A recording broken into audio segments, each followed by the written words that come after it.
Flooding in Metro Manila cities reached first-time levels in several areas, with floodwaters subsiding slower than usual.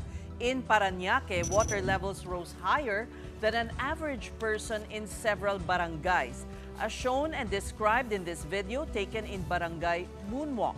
Flooding also reached the entrance of one mall. Local officials have attributed the flooding to clogged drainage systems. Meanwhile, residents were rescued with rafts in Valenzuela. In Malabon, several roads were impassable even to large vehicles. Establishments were also forced to close. In Navotas, at least 6 barangays were also left flooded. Flooding in the Kamanava area is aggravated by the overflow of La Mesa Dam. The Metro Manila Development Authority, or MMDA, says more than 500 areas in NCR have experienced flooding since Monday. And now, as the Metro continues to drown in its perennial problem, or flooding problem, the question is, what's happened to projects meant to control this? In an interview with our sister program Storycon, Finance Secretary Ralph Recto says there is always funding for such. More or less, he says the DPWH has in its budget for next year between 200 and 250 billion pesos for flood control. We understand that we must make improvements in efficiency, in executing the budget, in choosing the right flood control projects. I think we need to focus on certain areas first where there is economic activity. Halimbawa, Metro Manila, Region 3, Region 4. That has all been discussed as well. Like I said, we have to choose the right projects with the highest multiplier, economic multiplier effect to ensure that the economy grows sustainably at a faster rate than 6%. Now let's talk more about flood control, this time with the MMDA. And we speak with the Director of the agency's Flood Control and Sewerage Management Office, Mark Navarro. Welcome to The Big Story, sir. Good evening po. Good evening, Ms. Beth. Good evening, Ms. Ron. And good evening din po, Ms. Pauline. Let's begin Magandang gabi po. Magandang gabi. Let's begin po with what went wrong? Ano pong meron po bang mga defective pumping stations that didn't work? Well, on our part po, no, yung sa part po ng MMDA, we have 71 pumping stations na kami po ang nag-ooperate at nag-maintain. Okay. That is all over Metro Manila. There are certain instances lang po na itong mga pumping stations natin ay humihinto lang po. Pamansamantala lang naman. Kasi we have to unclog the garbage na nandun po sa ating mga pumping stations. But definitely, all 71 pumping stations na ino-operate po ng MMDA and minemaintain ay gumagana naman po. So how long po kailangan i-declog yung mga basura bago umandar ulit yung pumping station? Depende po, ma'am. Kasi actually, meron tayong mga pumping stations na talagang sobrang dumi po talaga, sobrang dami ng basura. Minsan inaabot po tayo ng 1 oras. Pero kung mga maliliit lang naman at kaya naman tanggalin ng mano-mano, mga 30 minutes po pwede naman po. Nagagawan po ng paraan. But definitely, nasa-stall po yung pagtrabaho ng pump natin. Mabuti na lang, nakikita rin naman po namin kaagad-agad. Mas mahirap po kasi pag pumasok na sa loob at nasira na po yung pump, yun po yung mas mahirap. But we're really trying our very best na mabantayan po lahat ito. Okay, Sir Mark, lumang tugtugin na po itong mga basura, no? Ang siguro yung tanong talaga is, saan ba nanggagaling itong basura? And is this a result of improper disposal, hindi nako-collect on time? Saan po ba nag-originate yung trash? Yun nga po ang masakit, lumang tugtugin na siya, but still, it is still happening. Marami po maraming kasama na po yung merong part na hindi na-kolekta, pero mas madalas po talaga yung indiscriminate po yung pagtatapon ng basura kung saan-saan, lalo na sa waterways. Bukas po, we are going to one of the pumping stations na minemaintain namin kasi nakita namin na merong sofa, may refrigerator na nahakot yung pumping station. And what? sofa na, ref na yung nakita namin. So, we really have to see and make sure na saan ba nang gagaling itong mga basura na to. And we have to stop from the source. It really underlines the urgency of an effective waste management program and everyone cooperating, hindi po ba? Disiplina na po talaga ang kailangan eh. Talagang, I think it is already a shared responsibility, collective effort na ng hindi lang po yung government, lalong-lalo na po yung private. Magtulungan po tayo sa pag-call ng attention na if we really want this to stop, hindi man stop, mitigate na lang po. Yeah. Magtulungan na po tayo to call the attention of everyone na it's not really helping. And hindi lang naman po yun, pati health. But the Apektuhan na rin. 71 pumping stations po, adequate po ba yan? Or do we need, obviously we need more? Yes, we recognize naman po that we need more. Meron naman pong mga ginagawa na ngayon under the project of DPWH. Kasi po yung mga pumping stations po na ginagawa is lahat po yan under DPWH. Then after a certain period, tiniturn over nila sa amin yan for operation and maintenance. Yeah, yan yung binanggit niya sa amin, no? Nakausap kasi namin si Sec Manny Bonoan ng DPWH. Yan yung funded nung World Bank, I believe. Opo. Oo. Pero Sir Mark, wala ba kayong technology na nakikita or something na pwedeng gamitin na panangga around the pumping station para hindi tumuloy dun sa makinarya mismo nung pump? Itong mga malalaking debris at basura. Pwede Actually, ba meron naman po, ma'am. Meron naman. May nakakalusot lang. Actually, we have trash drops naman po bago tumating sa pumping station.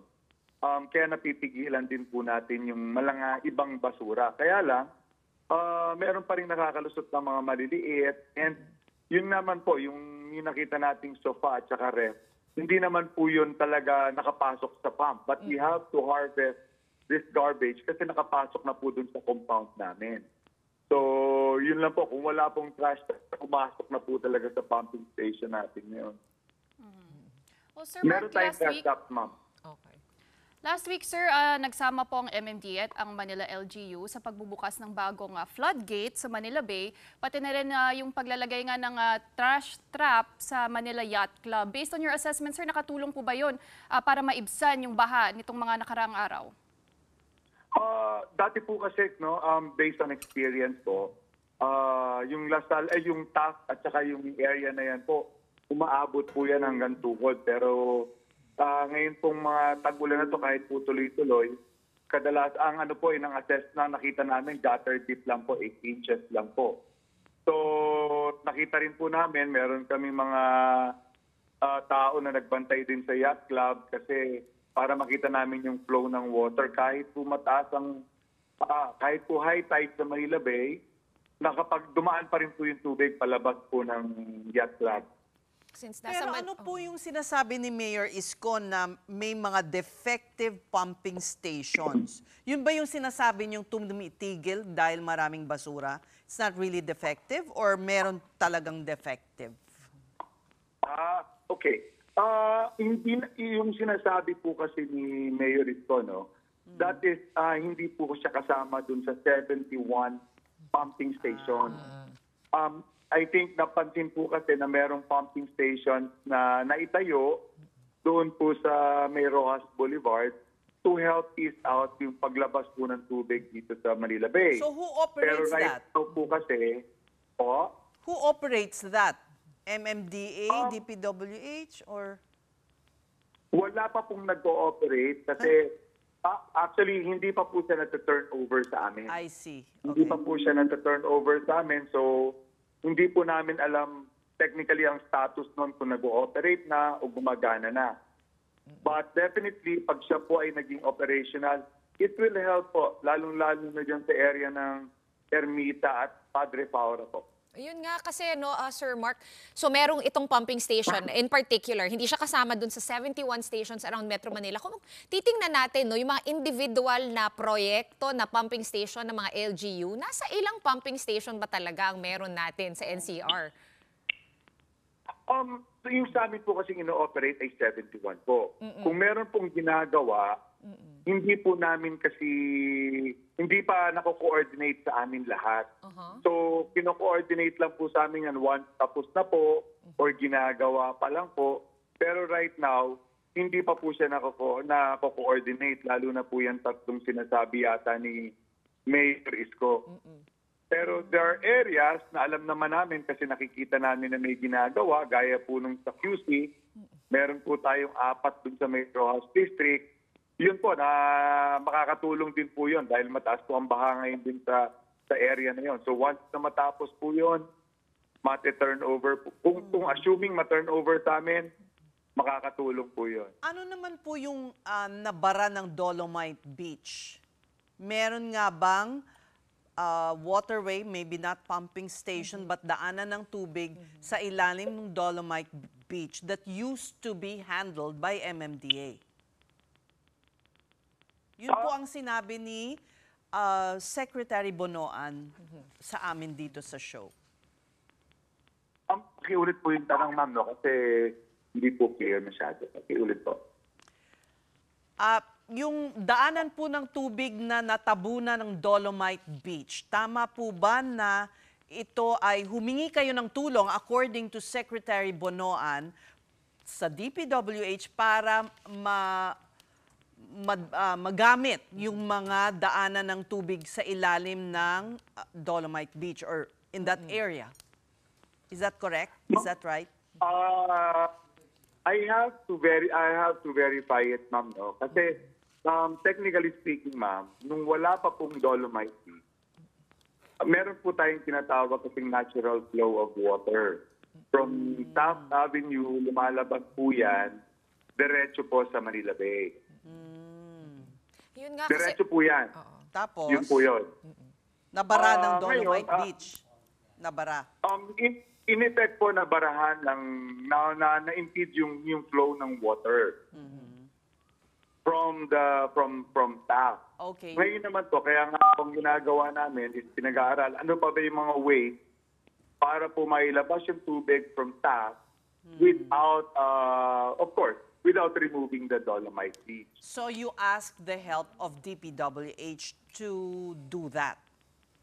Kasi sila po ang in charge po sa pumping station, Alright. sa paggawa po ng mga big ticket projects like the drainage system. Right. Sila po ang doon. Sila po naman ang in charge doon. Okay. So it's clear. So, Sir, sila po ang in charge doon. Pagdating naman po dun sa sewage treatment plants o yung mga STPs, I understand that the MMDA is also hoping for additional budget for the DPWH to construct more of those STPs. Ilan po ba talaga ang kailangan in order to comply with the order of the Supreme Court na kailangan malinis yung tubig nga na nilalabas sa Manila Bay? Well, yung STP po natin, ma'am, no, honestly, hindi rin po kami hindi rin po sa aming project ang STP. Kami lang po ngayon isa sa mga tumulong para ma-construct po yung STP na yan. Based on our mandate po, ma'am, ang sa amin po is flood management. Doon po sa mandato ng Supreme Court, based on their mandamus ruling, ang aming contribution po is flood mitigation and tumulong po sa paglinis nung area na yan, kasama po ang Dolomite Beach. Kaya po may mga nakatalakay dyan mga kawani ng gobyerno na halos naglilinis po dyan araw-araw. Pero with regard po dun sa sinasabi nating STP, hindi po sa amin yung project na yun. Finally, sir, Finance Secretary Recto just said that there are planned 200 to 250 billion pesos worth of flood control projects. Sa inyong palagay, kung hindi aayusin yung basura, useful ba yung magkakaroon ng ganyang bilyon-bilyon na naman na flood control na nahaharangan lang ng basura? Ano bang solusyon? I think kasama dapat, ma'am. No? With that budget, I think we just really have to discipline na yung mga tao, i-educate na po natin. Kasama po sana yon, aside from, siyempre, building the drainage master plan that will harmonize all our drainage systems sa buong Metro Manila. Kasi kailangan na rin naman po natin mag-upgrade kasi meron po mga areas na maliliit pa rin po yung drainage system. At syempre, alam naman po natin na kahit lumaki ang drainage system natin, if the people in Metro Manila continues to throw garbages indiscriminately kahit na yan sofa, kahit na anong laki ng drainage system mo, kung dadaan ng sofa, mahaharangan pa rin po ang drainage system. I think we really have to work hand in hand. It's going to be a shared responsibility sa mga taga-Manila po or taga-Metro Manila. It's going to be a collective effort, calling all their, tawagan na po natin ang kanilang konsensya na huwag na pong magtapon ng basura. Kasi kahit ano pong laki, kung sofa at ref ang itatapon, mahaharangan din po. So I think it will be a big help. The budget will help. But more importantly, we have to call the attention of our people. Okay, thank you for joining The Big Story, Director Mark Navarro of the MMDA Flood Control.